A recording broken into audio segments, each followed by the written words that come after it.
I think I, like most people, fell into IT recruitment rather than actually aspiring to become an IT recruiter. I was doing some in-house recruitment for an organisation and then decided to move on and sent my CV through to an agency.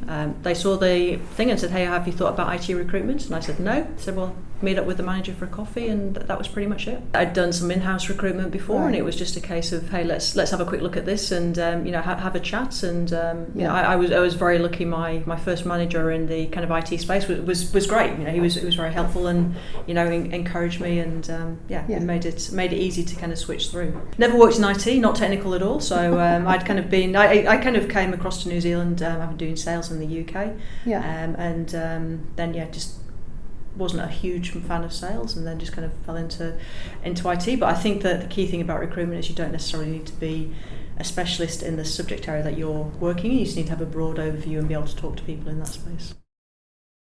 I think relationships, it's all about relationships, and again, depending on what side of recruitment you go into, you can either, if you're in the client-facing side of things, it needs to be very much that building relationships, working with people, enjoy sales, and if you're in more of the candidate-focused space, in the candidate management, again, being able to search, talk to a range of different people, not being afraid to pick up the phone, not being afraid to be proactive, and not being afraid to admit what you don't know. You learn a hell of a lot from talking to people and saying, "Hey, I don't know, can you tell me about that?"